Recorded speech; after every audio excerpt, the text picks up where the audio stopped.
Okay, let's get started our lecture. ये हमारा class 10th का पहला लेक्चर है। सब्जेक्ट हिस्ट्री का चैप्टर है the first war of independence 1857। यहाँ पे एक गलती से ये क्लास 9th लिख गया, एक्चुअल में क्लास 9th नहीं है, क्लास 10th होगा। जिसके पास पीडीएफ पहुँचेगी, मेरे जो स्टूडेंट्स उनके पास जो पीडीएफ होगी वहाँ पे ये सही हो जाएगा, ठीक है ना। ये क्लास 10th है। क्लास 10th का सब्जेक्ट हिस्ट्री का फर्स्ट चैप्टर है। बहुत बहुत बहुत इंपॉर्टेंट है किसी भी कॉम्पिटेटिव एग्जाम्स के लिए, और बोर्ड के लिए तो एग्जाम इंपॉर्टेंट है ही। This is course objective and this is about me. आप लोग देख सकते हैं रुक करके। आइए स्टार्ट करते हैं अपना chapter. The first war of independence 1857। अब देखिए, अगर ये वॉर हुआ तो उसके कुछ कॉज होंगे। वॉर, कोई भी वॉर ऐसे ही फर्जी में नहीं होती, कुछ कॉज होते हैं, ठीक है ना। तो वो कॉज क्या क्या रहे होंगे, क्या क्या मजबूरी रही होगी इंडियंस के साथ, वो हम लोग आज इसमें देखेंगे। The revolt of 1857 shook the foundation of the British rule in India. The revolt took place because of numerous reasons. कौन कौन से रीज़न रहे होंगे? पॉलिटिकल रीजन्स हम लोग देखेंगे, सोशियो रिलीजियस कॉजेज़ देखेंगे, इकोनॉमिक कॉजेज़ देखेंगे, मिलिट्री कॉज देखेंगे, और इमीडिएट कॉज देखेंगे। इमीडिएट कॉज भी बहुत मैटर करता है। अब इन लोग, ये जितने भी कॉजेज़ हैं, ये हम लोग इसको डिटेल्स में देखेंगे। आइए देखना स्टार्ट करते हैं। यहाँ पे देखिए, सबसे पहले आता है पॉलिटिकल कॉज। पॉलिटिकल कॉज में क्या रहा होगा? सबसे पहले आता है पॉलिसी ऑफ एक्सपेंशन। अब देखिए, जो ब्रिटिश थे ना, वो अपना हर चीज़ एक्सपैंड करना चाहते थे। अपनी पॉलिसीज़ हैं, अपना रूल्स हैं, अपना रेगुलेशन है, उसको एक्सपैंड करना चाह रहे थे। इंडियंस के ऊपर अपनी पॉलिसीज़ को थोपना चाह रहे थे। After the battle of Plassey, Plassey की बैटल हुई, द ब्रिटिश बिगन टू कंकर इंडियन टेरेटरीज रैपिडली। अब क्या चाह रहे थे? वो जल्दी जल्दी इंडियन टेरेटरीज को कंकर करना चाह रहे थे, है ना। They conquered Indian territory by fighting wars, implementation of doctrines of lapse, by forcing kingdom to sign the subsidiary alliance system on the pretext of alleged mismanagement of the state by kings. अब देखिए क्या था, ये लोग ज़बरदस्ती कर रहे थे। या तो वॉर करेंगे, है ना, देखिए, वॉर से उस ज़मीन को हड़प लेंगे, या तो कुछ ऐसे रूल्स ले आएंगे। डॉक्ट्राइन्स ऑफ लैप्स करके एक रूल होता था, उसको वो अभी हम लोग देखेंगे भी, वो लगा करके ज़मीन हड़प लेंगे, या कुछ सब्सिडरी अलायंस कर लेंगे कमज़ोर राजाओं के साथ, उसको पेंशन दे देंगे, उनको लालच दे देंगे, है ना। ये सब करा करते थे। By 1856 almost all kingdoms came under the British rule directly और indirectly, and Indian princes became puppet ruler. अब देखिए, ये जो पपेट रूलर का मतलब क्या होता है? वो रूलर तो हैं, वो किंग तो हैं, पर वो अपनी पॉलिसीज़ खुद नहीं बना सकते। वो किंग सिर्फ जनता की नज़रों में थे, पॉलिसीज़ बनाते थे अंग्रेज, ठीक है, इंग्लिश मैन पॉलिसीज़ बनाते थे और किंग्स उसको फॉलो करवाते थे, बस ये चीज़ थी। This created resentment among the kings and their subject. अब देखिए क्या हुआ, अब जब किंग्स को और उनके लोगों को जब पता चला कि अंग्रेज लोग ऐसा कर रहे हैं, तो उसमें फिर रिजनमेंट्स आना शुरू हुआ, नाराज़गी आना शुरू हुई, ठीक है। जब नाराज़गी होगी तो मनमुटाव बढ़ेगा, मनमुटाव बढ़ेगा तो कुछ ना कुछ फिर होगा, ठीक है। अब देखिए, हम लोग ने अभी बात की थी डॉक्ट्राइन्स ऑफ लैप्स की। ये क्या था? डॉक्ट्राइन्स ऑफ लैप्स देखिए, doctrines of lapse, according to doctrine of lapse introduce by Lord Dalhousie.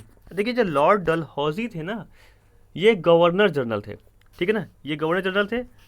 इनका जो टाइम था 1848 से 1856 तक का था, ठीक है ना। 1848 टू 1856 तक ये रहे, और इन्होंने बहुत सारी पॉलिसीज़ लेकर के, उसमें से एक पॉलिसी थी डॉक्ट्राइन्स ऑफ लैप्स। अब देखिए, जरा समझिएगा, if any Indian ruler did not if any Indian ruler died without living a male heir. अब देखिए क्या होता है, डाइड मर गया बिना किसी वारिस की, अगर उसका कोई मेल, मतलब कि कोई ऐसा वारिस नहीं जो कि मेल ना हो, ठीक है ना। अगर मान लीजिए एक राजा है, उसके 4 बच्चे, 4 बच्चों में चारों लड़कियां हैं, चारों लड़कियां हैं, ठीक है। तो डॉक्ट्राइन्स ऑफ लैप्स क्या कहता था, इस राजा के पास, इस किंग के पास कोई भी मेल हेयर नहीं है, ठीक है, मेल हेयर नहीं है, तो इसकी पूरी ज़मीन इंग्लिश के पास चली जाएगी, अंग्रेजों के पास चली जाएगी। बात समझ में आई ना। ये था डॉक्ट्राइन्स ऑफ लैप्स। अब देखिए, यहाँ पे एक रूल ये भी हुआ करता था, अगर मान लीजिए उसके पास कोई मेल वारिस है, वारिस मतलब जो हेयर होता है वो वारिस होता है, ये है, लेकिन वो उसके खुद की संतान नहीं है, भाई की है, भतीजे की है, और किसी की खुद की संतान नहीं, तो भी ये डॉक्ट्रिन्स ऑफ लैप्स लगा करके उसकी ज़मीन को ले लेते थे। ठीक है, अब देखिए इससे जो परेशान हुए, his kingdom pass over the British, clear हो गया, मैंने आपको समझाया, because of the doctrines of lapse many state such as Jhansi, जैसे कि रानी लक्ष्मीबाई के पास कोई बेटा नहीं था, Satara and Nagpur one annex by the company, इन्होंने कंपनी ने क्या किया, इसको हड़प्पा जीता, the ruler of the king by like Rani Lakshmibai thus rose the revolt against the company. अब देखिए रानी लक्ष्मीबाई ने क्या किया, कंपनी के अगेंस्ट रिवॉल्ट करा कि भाई ऐसा क्यों, इससे आप कर सकते हैं, ऐसे कैसे आप हड़प सकते हैं हमारी ज़मीन। ठीक है, ये था डॉक्ट्रिन्स ऑफ लैप्स, कौन लेकर के आया, लॉर्ड डलहौजी। लॉर्ड डलहौजी का वो जो मैंने आपको पीरियड बताया, टाइम पीरियड क्या था, 1848 टू 1856, आप नोट करते रहिएगा, कुछ पॉइंट्स मैं बताता रहूँगा। फिर आते हैं एनेक्सेशन ऑफ अवध। अवध का एनेक्सेशन देखिए, annexation of Awadh, Lord Dalhousie annex Awadh on the pretext of alleged mismanagement. अब देखिए इन्होंने कहा क्या कि वहाँ पे मिसमैनेजमेंट है, ये जो है अवध का जो राजा है वो संभाल नहीं पा रहा है कुछ भी। दिस वॉज आर्बिटरी डिसीजन, अब ये क्या था, ये ऐसा डिसीजन था जो मनमाना था। ठीक है, as the British seem to have broken their promise. अब क्या हुआ, यहाँ पे दिख रहा है कि जो ब्रिटिश लोग हैं वो अपनी प्रॉमिस तोड़ रहे थे, जो ब्रिटिश के जो ऑफिसर लोग दे के गए थे, है ना। This cause anguish among Indian ruler and people, उन्होंने क्या किया, ये जो इंडियन रूलर और पीपल थे उनके बीच एक मतलब एक पीड़ा पैदा हुई, दर्द हुआ। अब देखिए जब आदमी के अंदर पीड़ा होती है, कष्ट होता है, तो वो एक रिवॉल्ट करने की कोशिश करता है। देखिए ये छोटे छोटे पॉइंट्स थे, जब ये पॉइंट्स मिल जाएंगे बहुत सारे, तो फिर वो रिवॉल्ट का रूप ले लेगा। आप समझिएगा ना, पहले क्या हुआ, अंग्रेजों ने किस तरह से परेशान किया, जब लोग परेशान हुए और एक साथ मिले तो वो रिवॉल्ट बनता है।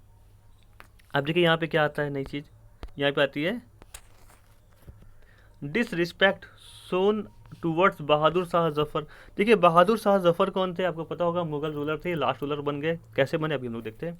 बहादुर Shah Zafar the Mughal ruler was a pensioner of British. अब देखिए बहादुर शाह जफर को पेंशनर बना दिया गया था ब्रिटिश के ब्रिटिशर्स के द्वारा, है ना। उन्होंने क्या कहा कि अब आप किंग हैं, लेकिन आपको कुछ करने की जरूरत नहीं है, सब कुछ हम करेंगे, आप आराम से पेंशन लीजिए, आप अपनी लैविश लाइफ जीजिए, और आपको कुछ नहीं करना है, बस आप किंग रहेंगे, बाकी किंग मेकर का काम हम करेंगे, ये अंग्रेजों ने उनसे कहा। ठीक है, तो फिर क्या हुआ, Lord Dalhousie announce that he and his family will not able to reside in Red Fort. अब देखिए रेड फोर्ट में नहीं रहेंगे, ये कह दिया, तो क्या हुआ, रेड फोर्ट तो बनवाया था मुगल्स किंग ने, है ना। तो फिर इससे ये हुआ कि पब्लिक के बीच में ये फैला कि एक डिसरिस्पेक्ट है बहादुर शाह जफर के। बहादुर शाह जफर काफ़ी फेमस थे लोगों के बीच में, ठीक है, तो उनके उनके हिसाब जो अंग्रेज है वो उनको डिसरिस्पेक्ट दे रहे थे, उनके इज्जत सम्मान नहीं कर रहे थे।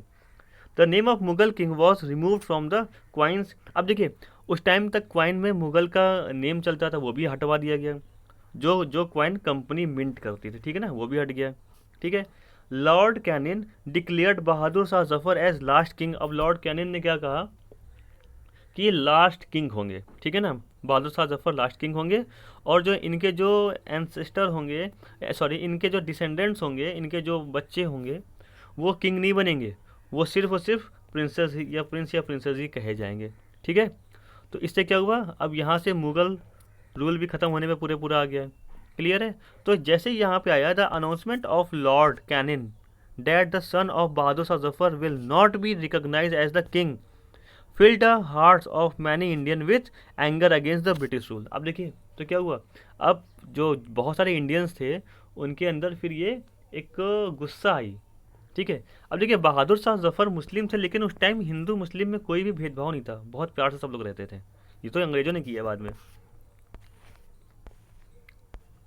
फिर treatment given to Nana Saheb and रानी लक्ष्मीबाई, इनका ट्रीटमेंट देखिए क्या दिया गया। नाना साहेब कौन थे, द अडॉप्टेड सन ऑफ बाजी राव सेकंड, है ना, the last Peshwa, was refuse pension by the British. अब देखिए इन्होंने मना कर दिया, हमें नहीं चाहिए आपकी पेंशन, हमें आपको कुछ नहीं चाहिए। दिस क्रिएट इंडिग्नेशन, इंडिग्नेशन मतलब इससे क्या हुआ, गुस्सा पैदा हुआ, ठीक है ना, in the Maratha community. Rani Lakshmi also became the fierce enemy of British. ये क्या हुआ, ये भी एक बहुत ही भयंकर, फिर मतलब होता है भयंकर, ये खतरनाक एक एनिमी बनी, एनिमी मतलब समझ सकते हैं ना, दुश्मन बनी किसके, ब्रिटिश के। After her kingdom of Jhansi was annex bye the British. क्या हुआ, ब्रिटिश ने जब इनकी झांसी किंगडम का अनेक्स किया है ना, जीत लिया, on the principle of doctrines of lapse, doctrines of lapse के चलते इनका किंगडम को ले लिया गया है। तो रानी लक्ष्मीबाई भी भयंकर गुस्से में भरी और उनके अंदर भी गुस्सा आया और दुश्मनी इन्होंने मोल ली किससे, अंग्रेजों से। अब आते हैं socio religious causes. Socio religious causes में क्या हो सकता है, देखिए जब आपके कोई सोशल वर्क में, आपके रिलीजियस में कोई ज़बरदस्ती हस्तक्षेप करने की कोशिश करेगा तो वहाँ पे फिर प्रॉब्लम आती है। कोई भी हो, हिंदू हो, मुस्लिम हो, सिख हो, ईसाई, कोई भी हो, किसी के भी सोशल लाइफ या रिलीजियस लाइफ में ज़बरदस्ती कोई भी करेगा तो प्रॉब्लम आएगी। वो करा किसने, अंग्रेजों ने। Interference with social custom. अब देखिए, English took various measure to reform the evil which had crept into society. ठीक है, अंग्रेजों ने कुछ तो काम अच्छे करे, इसमें से एक काम क्या था, द प्रैक्टिस ऑफ सती, जो सती प्रथा थी उसको बैन कर दिया गया। सती प्रथा क्या होती है, सती प्रथा होता था अगर किसी के हस्बैंड की डेथ हो जाती है तो जब उसको उसकी जो फ्यूनरल सेरेमनी होती थी, उसका जो लास्ट होता है ना, जब अंतिम संस्कार होता है, अंतिम संस्कार में जब उसको जलाया जाता था तो उसी के ऊपर उसकी वाइफ को जिंदा बैठा देते थे, तो दोनों लोग जल के मर, हस्बैंड तो डेथ था ही, वाइफ जल के मर जाती थी, इसको बोलते थे सती प्रथा। ये ख़त्म हुआ 1829 में। ठीक है, सती प्रथा कब बैन हुई, 1829 में। की पॉइंट से आप याद रखिएगा, 1829 में। इसको बैन करने वाला कौन था, लॉर्ड विलियम बेंटिक, उस टाइम के गवर्नर जनरल था Lord William Bentinck. Lord William Bentinck का जो पीरियड था वो था 1828 टू 1835, ठीक है ना। लॉर्ड विलियम बेंटिक था। लॉर्ड विलियम बेंटिक ने अकेले नहीं किया, इसको प्रेशराइज किया हटाने के लिए राजा राम मोहन रॉय ने। राजा राम मोहन रॉय एक उस टाइम के सोशल रिफॉर्मर कहे जाते हैं, तो उन्होंने काफ़ी सपोर्ट किया इसको। तो ये आप कह सकते हैं ये बहुत अच्छी चीज़ थी जो ख़त्म हुई राजा राम मोहन रॉय और लॉर्ड विलियम बेंटिक के द्वारा, ठीक है ना। याद रखेगा, आप इसको नोट करते रहिए जो जो मैंने बोला है।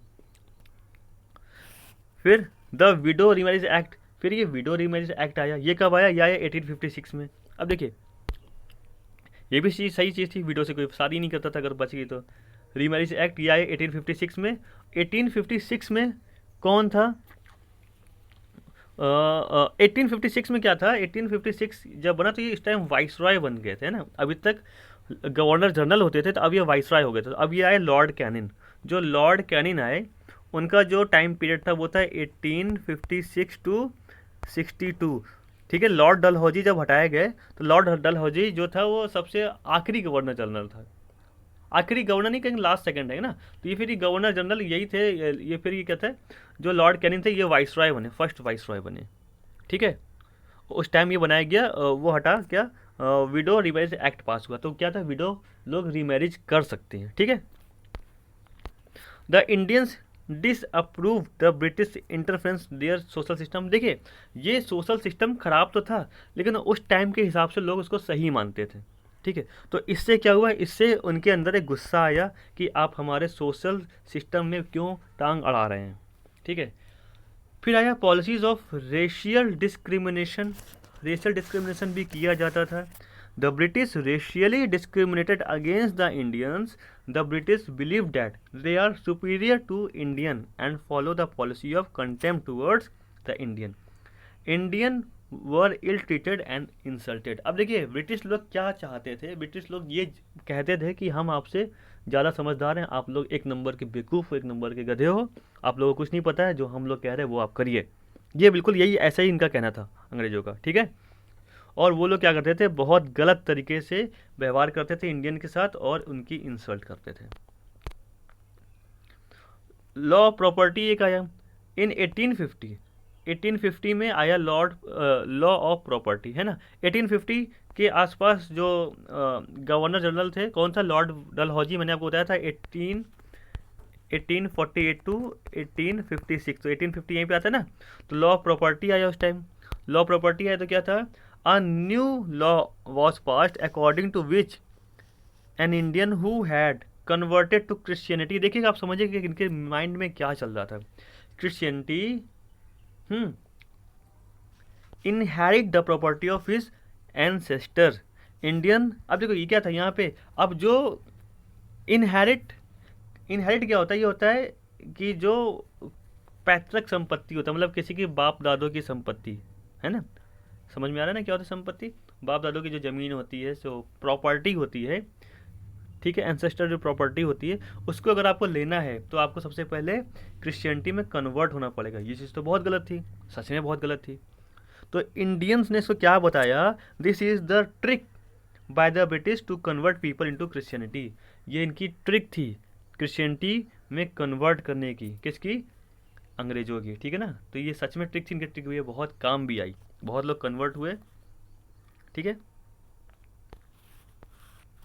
आगे आते एक्टिविटीज़ ऑफ मिशनरीज। अब देखिए मिशनरीज का काम क्या था, इंडिया में आना और जो क्रिश्चियनिटी है इसको प्रोपोगेट करना, ठीक है। The activities of missionaries increase in the early 19th century. The Indian believe that government was supporting missionary activities and wanted to convert them to Christianity. Missionaries को लाते थे, उनको ज़बरदस्ती बाइबल वगैरह सुनाया जाता था, पढ़ाया जाता था, उनको अच्छी चीज़ें बताई जाती थी, और हिंदुज़म में और इस्लाम में उनकी कमियां निकाली जाती थी कि आपके अंदर ये कमी, आपके अंदर ये कमी, आप क्रिश्चियनिटी में कन्वर्ट हो जाइए। ये लोग करते थे, मिशनरीज लोग ये काम करते थे, ठीक है। Taxing religious institution. अब देखिए जो रिलीजियस इंस्टीट्यूशन था उसमें टैक्स लगा दिया गया, खतरनाक टैक्स लगाया गया। The British began to tax lands belonging to the temple and mosque. अब देखिए जो टेम्पल में रहते थे उनके ऊपर टैक्स लगता था, जो मस्जिद पर रहते थे उनके ऊपर टैक्स लगता था। अब देखिए अब जो फैमिली से डिपेंडेंट थी इसी की कमाई से, वो उनका सब पूरा खर्चा टैक्स में चला जाता था। तो क्या हुआ, land to propagate the British were trying to undermine religion in India. तो वो क्या कर रहे थे, जो जितने रिलीजियन उनको दबाने की कोशिश कर रहे थे। फिर आता है इकोनॉमिक कॉज। इकोनॉमिक कॉज में देखिए क्या हुआ, अब देखिए हम लोगों ने कॉज दो देखे, इकोनॉमिक कॉज देखिए। अब जब इकोनॉमिक कॉज आएगा तो यहाँ पे भी प्रॉब्लम आती है। The British over exploited the resource of country. India was force to export raw material to Britain at exorbitantly low rate, ठीक है। ये इतना कम रेट था, ये बहुत ही कम रेट था, मतलब कि बेहद, कैसे, एक्सॉर्बिटेंटली का मतलब होता है बेहद, और लो रेट मतलब बहुत ही सस्ते सामान यहाँ से ले जाते थे, कहाँ से, इंडिया से एक्सपोर्ट करते थे, कहाँ पे, इंग्लैंड में। और इंग्लैंड में फ्री ट्रेड पॉलिसी चल रही थी, तो इंग्लैंड जब कोई सामान इंडिया से आएगा तो वहाँ पे कोई भी टैक्स नहीं लगता था, ठीक है। तो उन्होंने क्या किया, अंग्रेजों ने इंडियन से लोकल से पीजेंट से लोगों से सामान खरीदते थे, ठीक है, रॉ मटेरियल, और इंग्लैंड में बेचते थे।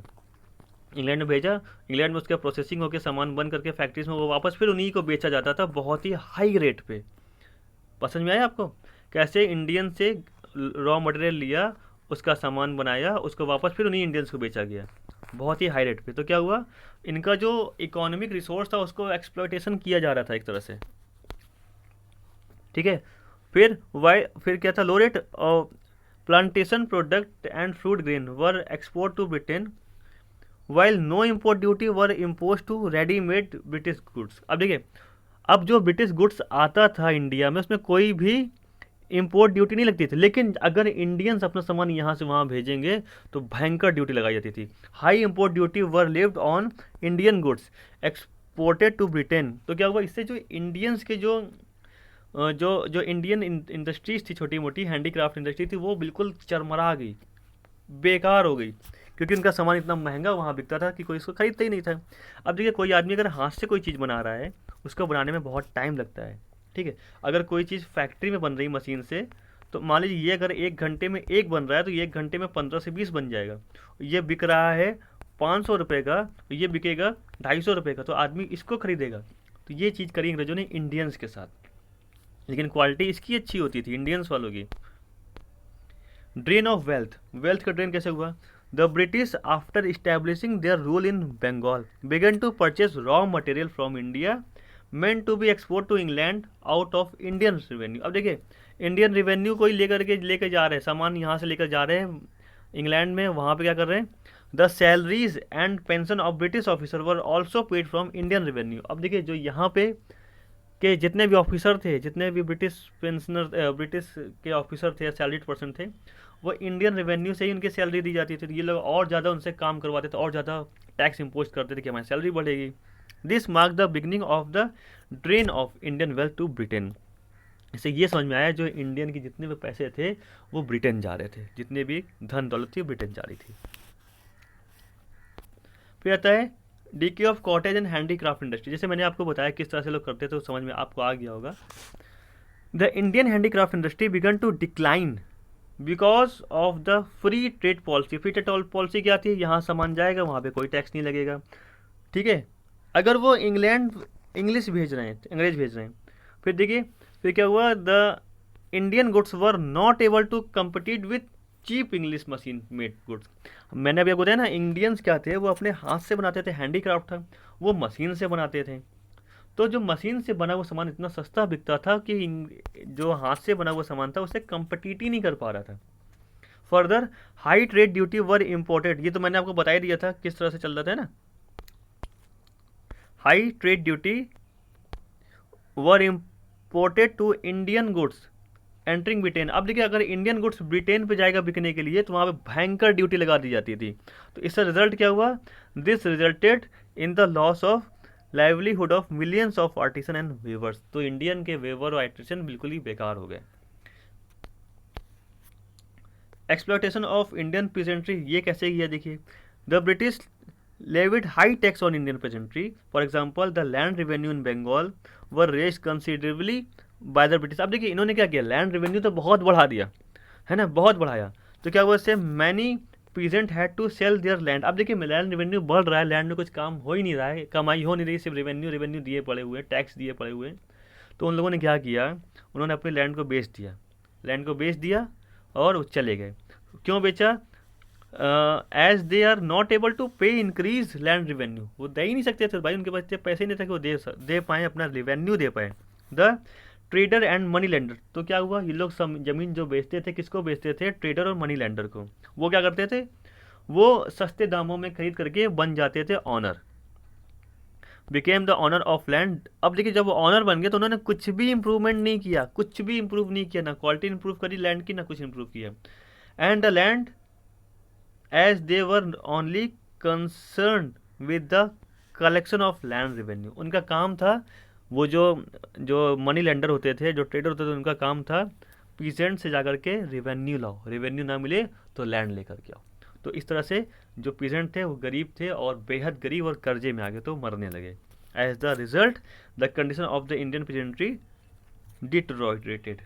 ठीक है ना, मतलब इतना ज़्यादा बिगड़ गया, डेटोरेटेड मतलब होता है बिगड़ना, स्थिति इतनी बिगड़ गई कि वो कुछ नहीं कहा जा सकता था।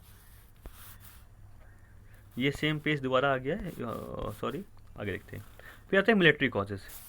मिलिट्री कॉजेस से बहुत सारी मूवीज़ भी बनी हुई हैं। अब देखिए क्या था, ill treatment of Indian soldier. अब जो इंडियन सोल्जर थे वो काम तो करते थे अंग्रेजों के साथ, लेकिन इंडियन सोल्जर को सम्मान नहीं मिलता था, ना पूरा पैसा मिलता था। The British government ill treated the Indian soldier, they were denied better pay and facilities. उनको वो फैसिलिटीज़ नहीं मिलती थी, ना उनको वो पे मिलता था। जैसे कि आप एग्जांपल समझ लीजिए, जो इंडियन सिपाही होंगे, जो इंडियन पुलिस वाले होते थे, है ना, सोल्जर होते थे, वो पैदल चलते थे, वो पैदल चलते थे, पैदल ही दौड़ते थे भारी भारी बंदूकें लेकर के। और जो अंग्रेज होते थे वो घोड़े पे चलते थे। ठीक है, आप ऐसे समझ सकते हैं। They were also often humiliated by English officer. अब क्या था, उनको ह्यूमिलेट किया जाता था इंग्लिश ऑफिसर्स के द्वारा। ठीक है, no Indian soldier could raise above the post of subedar. अब देखिए कोई भी इंडियन को सूबेदार से ऊपर पोस्ट नहीं दी जाती थी in the Indian army. The British had no regarded for the Indian sentiment. अब देखिए ये क्या था, इंडियन सेंटिमेंट्स के उनके अंदर था ही नहीं कुछ इनके लिए किया जाए। Journal service enlistment act. अब देखिए ये एक्ट आया, the company pass new law in 1856। 1856 की बात है, according to which a sipahi had to travel overseas whenever required by the company. अब देखिए ये जो लॉ लाया गया उसमें ये था कि अगर मान लीजिए किसी भी कंट्री में, किसी भी दूसरी कंट्री में कुछ भी हुआ और वहाँ पे सिपाही की ज़रूरत पड़ी, सिपाही या सोल्जर की ज़रूरत पड़ी, तो उनको वहाँ पे भेजा जा सकता है। इस चीज़ बोलते हैं ओवरसीज़ वाला, है ना, ओवरसीज़ मतलब विदेश में भेजना। ठीक है, तो ये कंपनी था। अब एक बार क्या हुआ, कंपनी को ज़रूरत पड़ी, जो सिपाही थे, जो सोल्जर थे, उनको ज़रूरत पड़ी जा करके। ठीक है, तो अब जब ज़रूरत पड़ी तो उसको मतलब ये इंडिया है, यहाँ जाने के लिए उसको बीच में ओशन था, ओशन को पार करना था। ठीक है, जो इंडियन के जो हिंदूज थे उनका ऐसा बिलीव था, it was believe that Hindus that one could lose his caste status and religion if he cross the sea. समुद्र को देवता माना जाता है ना, उस टाइम भी माना जाता था। तो वो लोग ये ऐसा मानते थे, अगर मान लीजिए हमने ओशन को पास किया, ओशन को पार किया, या सी को या समुद्र को पार किया, तो हमारा रिलीजन नष्ट हो जाएगा, हमारा धर्म नष्ट हो जाएगा। फिर ये सुनते ही अंग्रेजों के दिमाग खराब हो गया, ये कौन सा रूल चल रहा है तुम्हारा, ये क्या चल रहा है। उन्होंने क्या किया, उनको मरवा दिया फिर ऐसे लोगों को। The sipahi thought the company was trying to defame the religion. अब सिपाहियों का ऐसा मानना था कि कंपनी जो है हमारे रिलीजन को डिफेम कर रही है।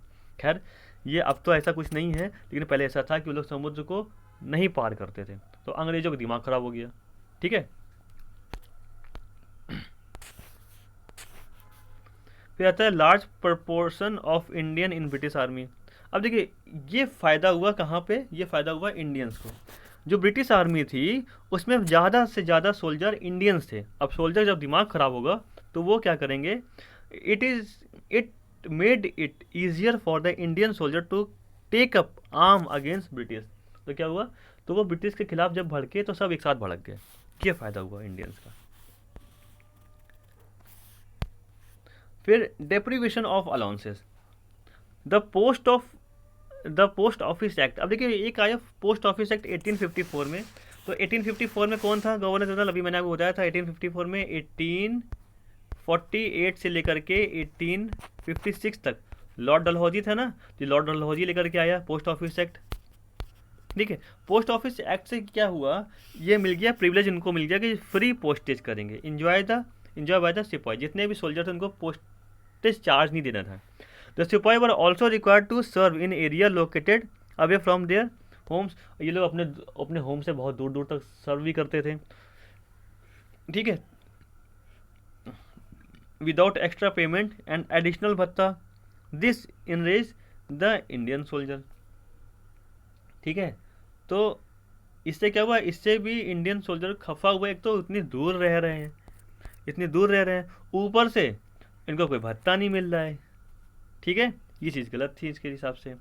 सैलरी बहुत कम थी, the wage and salaries of Indian soldier were too low to support their families. The British soldier receive high salary. देखिए अगर मान लीजिए एक सोल्जर है इंडियन और एक सोल्जर है ब्रिटिश, तो ब्रिटिश सोल्जर की सैलरी इंडियन सोल्जर की सैलरी से बहुत ज़्यादा होती थी। ठीक है, फिर आता है इमीडिएट कॉज। इमीडिएट कॉज क्या रहा होगा उस टाइम के रिवॉल्ट का।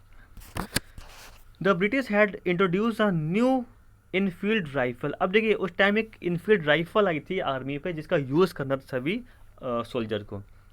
The rifle needed a cartridge. अब जो रिफिल थी उसमें कार्टेज की बनी होती थी। अब ये जो कार्टेज था उसमें ग्रीस पेपर लगा होता था, ग्रीस्ड पेपर कवर था। अब देखिए जो पेपर कवर था उसको, जैसे कि बंदूक अगर चलानी है तो पहले पेपर कवर को यहाँ से दांत से काटना पड़ता था। सब आसानी से नहीं काटता था, हाथ से नहीं काटना था, दांत से काटना पड़ता था। ठीक है ना, मुंह से। तो this paper cover had to be bitten off before loading the cartridge. अब जो कार्टेज था उसको लोड करने के लिए पहले उसको दांत से काटना पड़ता था इनटू द राइफल। अब देखिए उस टाइम का र्यूमर ये फैला, ऐसा माना जाता है, र्यूमर फैला कि जो ग्रीस पेपर है ना वो किससे बना हुआ, बीफ और पॉक से बना हुआ। बीफ क्या होता है, बीफ होता है गाय के मांस या गाय की चर्बी, और जो पॉक होता है वो होता है सुअर की चर्बी। और जो गाय की चर्बी होती थी वो हिंदुइज्म के लिए अशुद्ध होती थी, और जो पोक था वो मुस्लिम्स के लिए नापाक होता था। ठीक है ना, जो गाय की चर्बी हिंदू लोग नहीं छूते थे और सुअर का मांस मुस्लिम लोग नहीं छूते थे। ठीक है, तो ये क्या होता था, इससे क्या हुआ, दोनों ही रिलीजियन में एक ये कहा गया कि दोनों ही रिलीजन बहुत ज़्यादा गुस्सा हुए, बहुत ज़्यादा उनको कष्ट हुआ, सब चीज़ हमारे रिलीजन को ठेस पहुंचाई जा रही है, ऐसा हुआ। ठीक है, फिर the soldier felt it was move by British to defame the religion. ये सोल्जर समझ में आया कि वो लोग डिफेम करने में लगे हुए हैं। फिर क्या हुआ, फिर एक बंदा खड़ा होता है मंगल पांडे के नाम से। Mangal Pandey urged his fellow soldier not to use rifle. Mangal Pandey ने कहा कि अब इसका राइफल तो हम लोग यूज़ ही नहीं करेंगे। On 29 March 1857 he attack his officer in Barrackpore. He was later hanged. अब देखिए उसने क्या किया, ऑफिसर को अटैक किया, कहाँ पे, बैरकपुर पे अटैक किया, और उसको फिर क्या हुआ, बाद में उसको फांसी दे दी गई, उनको फांसी दे दी गई। He was later hanged 1858। 85 Indian soldier who had refuse to use greased cartridge. अब देखिए, एक तो मंगल पांडे को दे दी गई फांसी, और उनके साथ जो 85 सोल्जर थे उनको उनको क्या किया दिया गया, उनको एक तो डिसमिस कर दिया गया उनकी सर्विस से, ऊपर से उनको फिर जेल में डाल दिया गया। ठीक है,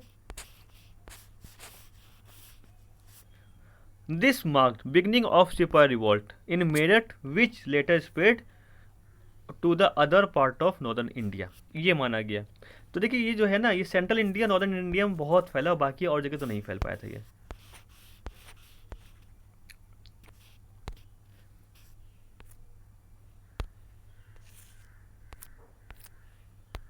ठीक है, फिर देखिए, फिर आता है main event of the revolt. अब देखिए कुछ, जब वो रिवॉल्ट हुआ तो इसके बाद भी रिवॉल्ट और हुए। वो कहाँ कहाँ रिवॉल्ट हुए, कौन कौन से हुए। एक रिवॉल्ट हुआ दिल्ली पे, द सिपाही of Meerut were join by the local soldier of Delhi. ठीक है ना, लोकल सोल्जर को दिल्ली को ज्वाइन किया। They killed many British officer, बहुत सारे ब्रिटिश ऑफिसर्स को इन्होंने मारा।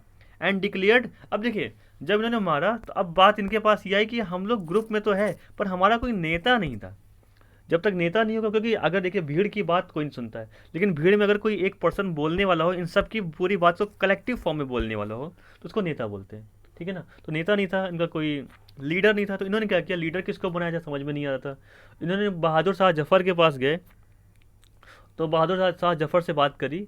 उन्होंने, उन लोगों ने कहा कि हम आपको अपना लीडर बनाना चाहते हैं कि जो अंग्रेज़ों से बात करे, और आप ही सबसे ज़्यादा, मतलब उन्होंने एक तरह से बहादुर शाह जफर को इमोशनली उनको तैयार किया। जबकि बहादुर शाह जफर बूढ़े हो चुके थे, उनके अंदर बिल्कुल भी तथा नहीं था लड़ने की, लेकिन फिर भी उनको तैयार कर लिया कि बहादुर शाह जफर मान भी गए, अच्छे अच्छी क्या बात है, हम राजा फिर से बन जाएंगे। उनको लगा हम फिर से राजा बन जाएंगे। तो क्या हुआ, तो और डिक्लेयर कर दिया इन लोगों ने बहादुर शाह जफर को लीडर ऑफ द रिवॉल्ट, इस रिवॉल्ट का लीडर। बहादुर शाह जफर ने कुछ नहीं किया, उनको जबरदस्ती लीडर बना दिया कि अंग्रेज़ों के दिमाग ख़राब हो गया। ठीक है, जब अंग्रेज़ों का दिमाग ख़राब हुआ, लेटर जनरल बख्त खान, अब देखिए और बाद में बात है, जो एक बख्त खान थे, उन्होंने बरेली ट्रूप को कमांड किया है ना into Delhi and provided leadership to the rebel. अब देखिए जब ये सब हो रहा था तो अंग्रेज अंग्रेज का एक ऑफिसर था सर जॉन निकोलसन।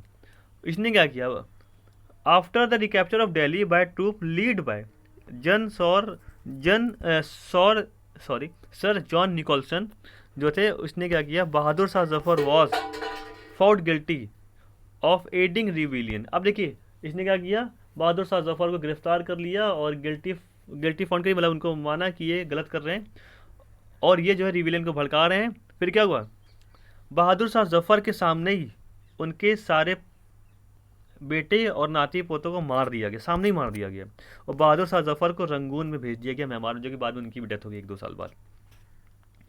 तो ये बैठे बैठाए मर गए, अच्छा खासा ये इनको पेंशन मिल रही थी।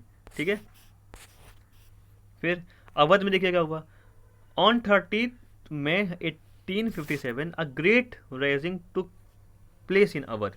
With in the next few days the whole of Awadh was captured by the rebels. अब देखिए यहाँ पे भी रिबेलियन भड़की है ना। The leader of the revolt in Awadh was Begum Hazrat Mahal. आप याद रखिएगा, बेगम हजरत महल थी, वो अवध की लीडर थी। After the city was recaptured by the British, Begum Hazrat Mahal fluid to Nepal. फिर क्या हुआ, ये जब देखा वो कैप्चर हो गया ब्रिटिश, तो बेगम हजरत महल अपनी जान बचा के नेपाल निकल ली। ठीक है, जाते हैं फिर देखिए कानपुर में,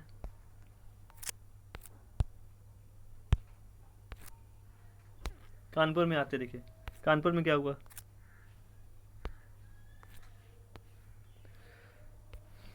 the revolt in Kanpur was led by Nana Sahib. Nana Sahib थे। A large number of English man, women and children were captured and killed by the infuriated mob. Infuriated mob मतलब कि बहुत ज़्यादा ही गुस्से में भड़की हुई जो मॉब थी, उन्होंने इसको बहुत सारे लोगों को मार दिया। अगर कानपुर में अगर आप लोग रहने वाले हैं तो आपको पता होगा, कानपुर में एक है मैसाकर घाट, या मैस्कर घाट बोलते हैं, वहाँ पे मार दिया गया था बहुत लोगों को, नाम ही बन गया उसका मैसाकर घाट।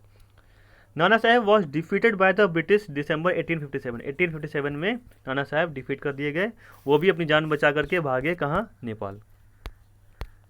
ठीक है, फिर झांसी की बात आती है देखिए, Jhansi, in Jhansi the revolt was led by Rani Lakshmibai whose state was annexed by Lord Dalhousie on the basis of doctrines of lapse। अब देखिए डॉक्ट्रेंस ऑफ लैप्स में इनकी जमीन पूरी हड़प ली गई थी, ठीक है। She rose against the British and join the revolt. उन्होंने क्या किया, अब इनको पता था कि हमको अंग्रेजों के खिलाफ लड़ना पड़ेगा, तो अंग्रेज अकेले तो लड़ना बहुत मुश्किल, उन्होंने भी रिवॉल्ट को ज्वाइन कर लिया। By June 1857 the English had lost control over many part of Jhansi. इन्होंने तगड़ी टक्कर दी, है ना। When the English forces under Hugh Rose led a siege to the fort of Jhansi. अब देखिए क्या हुआ, यहाँ पे झांसी की जो फोर्ट था काफ़ी अच्छा इन्होंने बना रखा अपना, रानी लक्ष्मीबाई ने संभाला। Lakshmibai violently fought against the English, और लड़ती रही ट्रूप्स के, है ना, जो इंग्लिश ट्रूप्स थे। व्हेन इट बिकेम इम्पॉसिबल, अब देखिए एक टाइम था कि कब तक लड़ेंगे, हमारा सारा सामान खत्म हो चुका था। जब इनको लगा कि ये यहाँ पे लड़ पाना भी इम्पॉसिबल है, तो उन्होंने क्या किया, अपनी जान बचाई और वहाँ से कालपी निकल ली, अपनी जान बचा के कालपी गई। कालपी में इन्होंने क्या किया, कालपी में ये जुड़ गई जाकर के किससे, तात्या टोपे से। At Kalpi she was join the another remarkable Indian leader Tatya Tope. Tatya Tope और रानी लक्ष्मीबाई आपस में मिली, क्योंकि वहाँ पे मरना होशियारी नहीं थी। रानी लक्ष्मीबाई का मान लीजिए वहाँ पे अंग्रेजों से लड़ते लड़ते मर जाती, तो फिर अंग्रेजों को टक्कर देना और मुश्किल था। होशियारी यही थी कि वहाँ से निकलो और इस रिवोल्ट को आगे बढ़ाओ। The commander of the force of Nana Sahib both march to Gwalior, दोनों लोग ग्वालियर पहुँचे, है ना। Rani Lakshmibai fell to large number of British troops was killed while fighting. Tatya Tope managed to escape but he was later captured and killed by the troops। अब देखिए वो लोग लड़ते थे अब खतरनाक हथियारों से, इनके पास हथियार थे पर इतने अच्छे नहीं थे, तो और उनके पास बहुत सारी जनता, बहुत सारे ट्रूप्स होते थे, ये अकेले होते थे या कुछ ही लोग होते थे, तो प्रॉब्लम आती थी। अब कुछ और छोटे मोटे रिविलियन थे अलग अलग जगह पे, जैसे कि some other centre of the revolt were Bareilly and Arrah. Arrah कहाँ, बिहार में। In Bareilly the revolt was led by Khan Bahadur Khan. याद देखिए कि बरेली में कौन थे, खान बहादुर खान, और बिहार में कौन थे, बिहार में थे कुंवर सिंह, ठीक है ना। एंड ओल्ड जमींदार मौलवी अहमदुल्ला लीड द रिवॉल्ट इन फैज़ाबाद। तो आप याद रखिएगा, फैज़ाबाद में मौलवी अहमदुल्ला, बिहार में कुंवर सिंह, और बरेली में खान बहादुर खान थे, ठीक है। अब देखिए कुछ कॉन्सिक्वेंसेस भी आएंगे। कॉन्सिक्वेंसेस क्या आता है इसका, रिवॉल्ट का। रिवॉल्ट तो हुई, उसका कुछ फ़र्क पड़ा कि नहीं पड़ा। अब देखिए फ़र्क क्या पड़ा।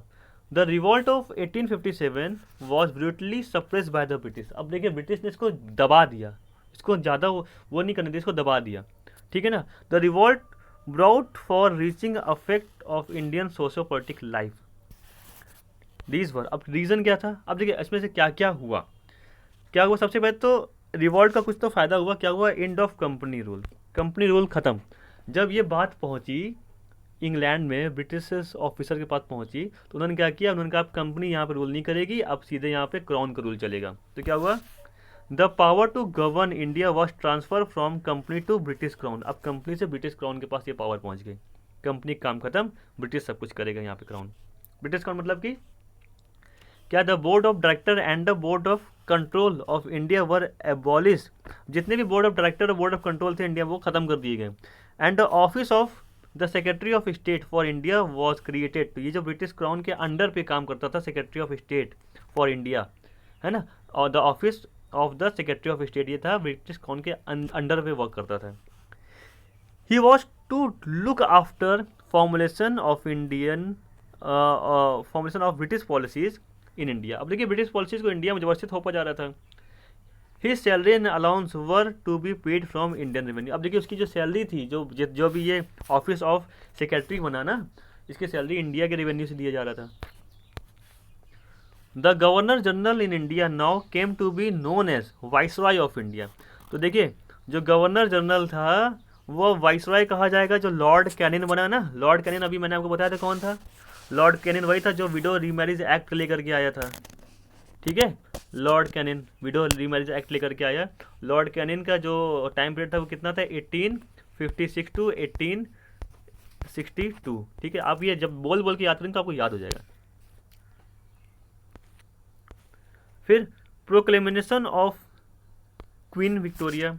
द प्रोक्लेमिनेशन ऑफ, देखिए ये क्या होता है, प्रोक्लेमिनेशन मतलब होता है घोषणा करना, एक बात बताना, घोषणा करना। The proclamation of Queen Victoria promised the following, इन्होंने क्या क्या प्रॉमिस करा, to follow a policy of non intervention in social and religious matter of the Indians. अब इंडियन के सोशल और रिलीजियस मैटर पे अब ये अंग्रेज ज़बरदस्ती नहीं करेंगे कुछ भी, ठीक है ना। The treat of European and Indian subject equally, जब इंडियन और यूरोपियन सब्जेक्ट होगा उसको इक्वली ट्रीट किया जाएगा, वह हालांकि ऐसा कुछ हुआ नहीं। The grand pardon of all Indian who had taken part in revolt, अब देखिए जितने भी रिवॉल्ट में पार्ट लिया था उसको तो माफ़ी दे दी गई, लेकिन उन लोगों को माफ़ी नहीं दी गई who were guilty of murdering the British citizen, उनको माफ़ी नहीं दी गई, उनको पूरी सजा दी गई। To work for promoting Indian industries, और इंडियन इंडस्ट्रीज़ को प्रमोट करेंगे उनके वर्क को। हालांकि सारे पॉइंट्स ऐसे थे जो कि सिर्फ और सिर्फ लिखे थे, पूरी तरीके से माने नहीं गए। End of Mughal and Peshwa, ये चीज़ थोड़ा सा हुआ, पेशवा और मुगल्स ख़त्म हो गया।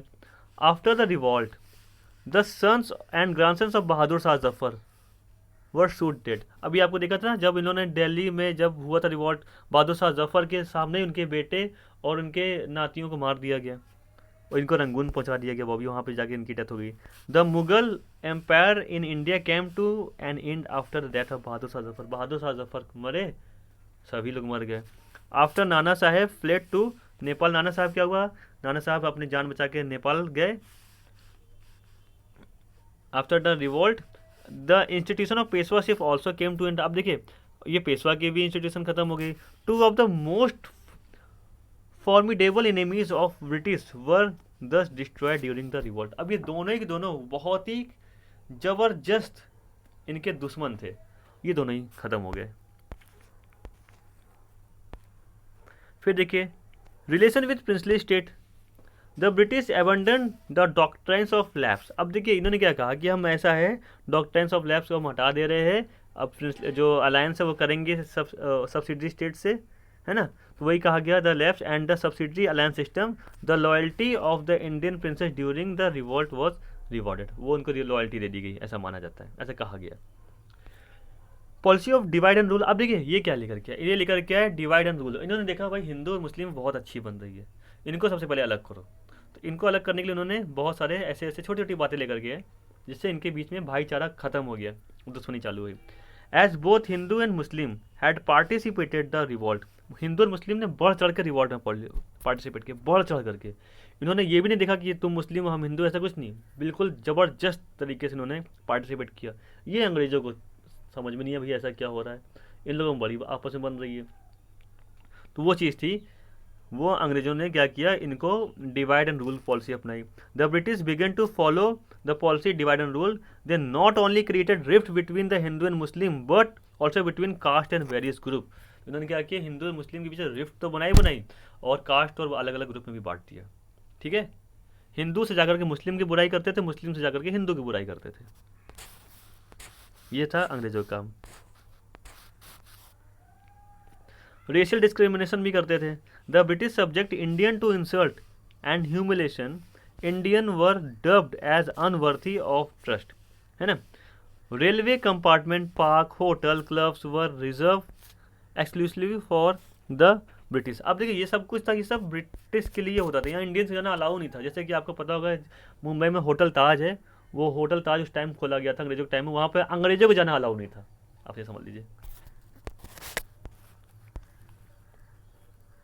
फिर आया changes in structure of army, army में चेंजेस हुए, क्या चेंजेस हुए, the strength of European troops in India was increase, अब भैया उनको देखा जब रिवोल्ट बढ़ रहा है तो हमको अपनी स्ट्रेंथ बढ़ानी पड़ेगी, इनको हल्के मत लो, अंग्रेजों ने कहा कि इंडियंस को हल्के मत लो, ये खतरनाक लोग हैं, इनको कुछ भी हो सकता है। अभी तक ये सब सहते आ रहे थे, ठीक है ना, अभी तक इनको जो कुछ भी कहो सह, देखिए इंडियंस के अंदर एक खास बात थी, इंडियंस कभी किसी को धोखा नहीं देते थे, मतलब अगर मान लीजिए किसी के अंडर पे इंडियंस वर्क कर रहे हैं, किसी पर्टिकुलर आदमी या कंपनी के अंडर पे वर्क कर रहे हैं, अगर वो कंपनी इनको सैलरी दे रही, भले ही सैलरी कम दे रही है, पर ये इनके साथ धोखा नहीं करते थे, ये इंडियंस के अंदर था, ठीक है ना।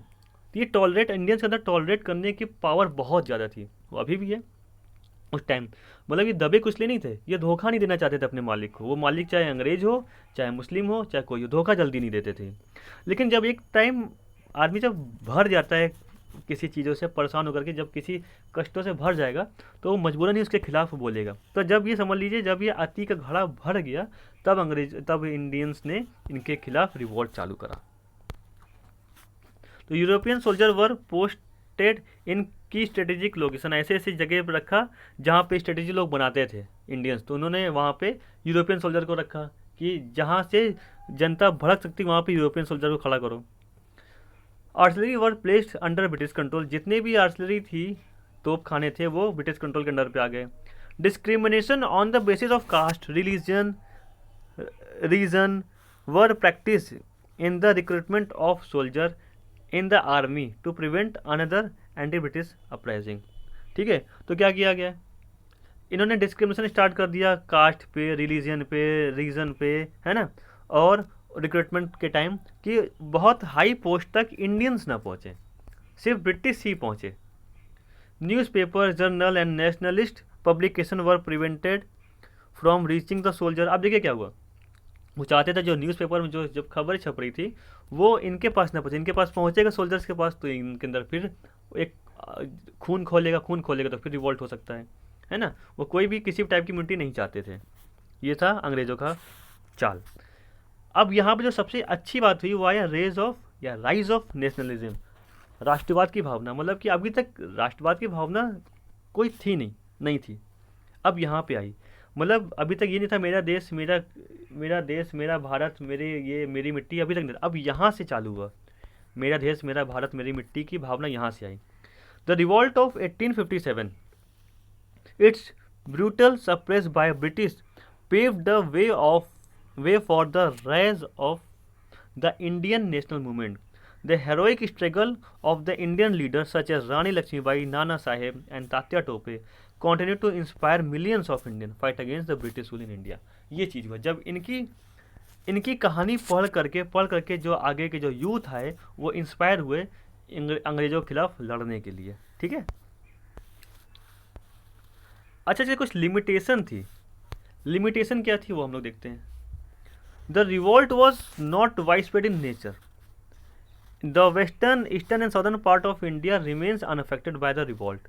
The English receive the help of the soldier of the Rajputana, Punjab, Sindh crushing the revolt. अब देखिए अंग्रेज़ों को ये राजपुताना, पंजाब और सिंध के लोग हेल्प कर रहे थे रिवॉल्ट को ख़त्म करने के लिए। अच्छा, अब देखिए ये जो वाइड स्प्रेड वाली बात आती है, ऐसा क्यों हुआ?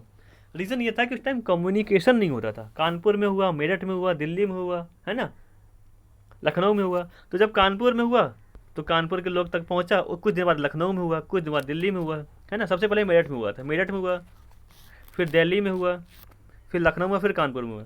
अब ऐसा तो था नहीं कि यहाँ पे व्हाट्सअप है, व्हाट्सअप से इनको खबर दे दी कि जाए तो सब लोग एक साथ कर ले। अगर ये व्हाट्सअप वगैरह होता है या फिर कोई ऐसा कम्युनिकेशन होता है कि सबके पास खबर पहुँच जाए, तो ये सब लोग एक साथ जब रिवॉल्ट करते तो अंग्रेज़ों की हालत ख़राब हो जाती। तो अंग्रेज़ों को ये फ़ायदा हुआ कि इन लोगों ने पहले यहाँ पे रिवॉल्ट हुआ, इसको दबा दिया, फिर यहाँ रिवॉल्ट हुआ, फिर इसको दबा दिया, यहाँ रिवॉल्ट हुआ, फिर इसको दबा दिया, यहाँ रिवॉल्ट हुआ, फिर इसको दबा दिया। तो इससे अंग्रेज़ लोग बचते चले गए। अगर ये रिवॉल्ट सब जगह एक साथ होता तो ये फिर ये ईस्टर्न, वेस्टर्न, सदर्न हर जगह फैल जाता, अंग्रेज़ों को तुरंत भागना पड़ जाता। ठीक है। The Indian rebels were not arm with modern weapons. अब देखिए इंडियन रिबल्स जो थे इनके पास मॉडर्न, वही जो मैंने आपको पहले बताया था, the lacking of organisation and planning on the country, English soldier were arm with modern weapon and ammunition. आप समझ में आ रहा है, इंग्लिश अंग्रेज़ों के सोल्जर थे, उनके पास अच्छे वेपन्स थे, उनके पास ट्रेनिंग थी, जबकि इंडियंस के पास कुछ नहीं था। Many ruler did not participate in revolt. बहुत सारे रूलर थे जिन्होंने पार्टिसिपेट ही नहीं किया अंग्रेज़ों के डर से, जैसे कि सिंधियाज ऑफ ग्वालियर के सिंधिया, हैदराबाद के निज़ाम, होलकर कहाँ के, इंदौर के होलकर, इन लोगों ने पार्टिसिपेट ही नहीं किया, है ना। और पटियाला के रूलर, ये अनअफेक्टेड रिवॉल्ट से। ठीक है, इनको लगा कि ऐसा ना हो कि बाद में हमको भी मार ना दिया जाए। मैंने ज़मींदार, वैसे मार तो सबको दिया गया था, लेकिन वो लोग फेमस हो गए, ये फेमस नहीं हो पाए इस चक्कर में। मैनी जमींदार and money lender did not support the uprising. अब देखिए जो मनी लेंडर जमींदार थे, ये तो अंग्रेज़ों के ही गुर्गे थे, कह सकते हैं। अंग्रेज़ लोग के पैसे से इनका घर चलता था, तो ये लोग कैसे सपोर्ट करेंगे, तो इन्होंने सपोर्ट नहीं किया। ठीक है। Many section of educated Indian did not support revolt, they believe that Indians could be modernise only under British rule. अब कुछ लोग ऐसे थे जो इंडियंस थे, अपने आप को काफ़ी इंटेलेक्चुअल मानते थे, उन लोगों ने सपोर्ट नहीं किया। उनको ऐसा लगता था कि ये जो लोग रिवोल्ट कर रहे हैं ये बेवकूफ़ है, अनपढ़ गवार, पढ़े लिखे नहीं हैं, इसलिए रिवोल्ट कर रहे हैं, उनको ब्रिटिश रूल के अंदर मॉडर्नाइज होना चाहिए। ऐसे भी कुछ लोग थे। आप समझ सकते हैं कि कितनी ख़राब मेंटेलिटी थी। फिर आता है नेचर ऑफ रिवोल्ट। नेचर देखिए क्या था रिवोल्ट का। A revolt is an uprising which occur because of unjust unfair policies of ruler. आप समझ सकते हैं कि उस टाइम की जो पॉलिसीज थी वो अनफेयर थी, है ना, वो पॉलिसीज सही नहीं थी। इस चक्कर में क्या हुआ, इस चक्कर में रिवॉल्ट होना तय था। जैसे मैंने आपको बताया ना कि जैसे अपने इंडियंस क्या थे, वो बहुत ज़्यादा ही टॉलरेट थे, मतलब टॉलरेटिंग पर्सन थे, टॉलरेट कर सकते थे। लेकिन टॉलरेट करने की एक सीमा होती है, वो सीमा जब अंग्रेजों ने क्रॉस कर दी तो फिर वो रिवॉल्ट हुआ। Many historian have written about the nature of the revolt of 1857। बहुत सारे हिस्टोरियंस हैं जिन्होंने लिखा है, और अलग अलग हिस्टोरियंस ने अलग अलग लिखा है। जैसे कि देखिए, जो ब्रिटिश हिस्टोरियन होंगे जाहिर सी बात है वो ब्रिटिश को प्रेस करेंगे। According to most British historian like P.E. Roberts, the revolt was purely a military revolt which was mainly fought by the Indian sepoy. इन्होंने ये कहा कि जो मिलिट्री रिवोल्ट थी जो सिर्फ इंडियन सिपॉय के द्वारा ही लड़ी गई, है ना। However according to many Indian historian the revolt was more of national uprising against unjust and selfish policies of the British ruler. अब देखिए, आप समझ में आ रहा होगा कि जो इंडियन हिस्टोरियन है उन्होंने बताया कि ये रीज़न क्या था, वो था सेल्फिश पॉलिसी, अनजस्ट अपराइजिंग, ये सब था प्रॉब्लम। उन्होंने बताया कि जो ब्रिटिश रूलर थे उनके अंदर प्रॉब्लम्स थी, इसलिए ये आया। जबकि इन्होंने क्या कहा, इन्होंने ये कहा कि ये सिपॉय था, सिपॉय वो रिवॉल्ट था और कुछ नहीं था। वीर सावरकर ने क्या कहा, वीर सावरकर ने क्या कहा, ये जो Veer Savarkar term the revolt of 1857 as first war of independence, ये फर्स्ट वॉर ऑफ इंडिपेंडेंस है, याद रखिए, बहुत इंपॉर्टेंट लाइन है। According to him the revolt was not limited to only in the Indian sepoy as many peasant, zamindar and ruler participated in the revolt. ये बात सही है, दिख रहा है हम लोग को। सिर्फ सिपॉय नहीं लड़े, रानी लक्ष्मीबाई भी लड़ी और भी लोग लड़े, है ना। मंगल पांडे तो सिपॉय थे, उनको छोड़ दिया जाए तो और भी पीजेंट, जमींदार और लोग लड़े, ठीक है, रूलर्स लड़े। We can say that the revolt was much more than the mutiny of Indian soldier. It had spread to many parts of North and Central India. North and Central India में तो फैला। Although the revolt has also been termed as First War of Independence, किसने कहा था, वीर सावरकर ने कहा था, अभी मैंने आपको बताया। It has to be taken into account that did not affect large part of Western, Eastern and Southern India. वही चीज़ थी, कम्युनिकेशन नहीं था, अंग्रेज लोग इसको दबा रहे थे, इसलिए फैल नहीं पाया। Further the idea of nationalism और independence till now had not touch Indian hearts. और तब तक ये जो आइडिया ऑफ नेशनलिज्म था वो नहीं आ पाया, इसके बाद आया, तब तक नहीं आया। And mines many soldier from Punjab had help the English. अब देखिए क्या हुआ, बहुत सारे सोल्जर थे जो पंजाब के जो रेजिमेंट थी वो इंग्लिश को हेल्प कर रही थी, पंजाब रेजिमेंट इंग्लिश को हेल्प कर रही थी in crushing the revolt. Therefore the revolt can be more suitably termed as Indian uprising which was directed against the unjust and unfair policies of British rule in India. Okay, ये chapter बहुत अच्छा chapter, important chapter है, आप लोग समझ में आ गया होगा। और इसकी पीडीएफ जो मेरे स्टूडेंट्स हैं उनको मिल जाएंगे, जो मेरे जितने पेड स्टूडेंट्स हैं उनको इसकी पीडीएफ मिल जाएगी, ठीक है ना। फ्री वालों के लिए वीडियो है, अगर आपको चाहिए पीडीएफ तो बहुत ही कम प्राइस में आप पेड स्टूडेंट मेरे बन सकते हैं, ठीक है। तो ये पार्ट ख़त्म हो रहा है, आप मुझे सब्सक्राइब कर लीजिए, यहाँ पे फॉलो कर सकते हैं आप, हमसे जुड़ सकते हैं डायरेक्टली। मेरा आप ऐप ले लेंगे, ऐप से डाउनलोड कर लेंगे, तो उससे क्या होगा, आप डायरेक्टली मुझसे कोई भी क्वेश्चन पूछ सकते हैं। अगर आपने पेड स्टूडेंट हैं तो आपको पीडीएफ मिलेगी और प्रॉपरली टेस्ट होगा, ठीक है, और टेस्ट होगा, आपके टेस्ट के डाउट क्लियर करे जाएंगे, आपको नोट्स वगैरह मिलते रहेंगे, ये चीज़ें। और physics, chemistry, math, history, geography और सिविक्स, ये सारे सब्जेक्ट आपको मेरे द्वारा प्रोवाइड कराए जाएंगे। Okay, thank you.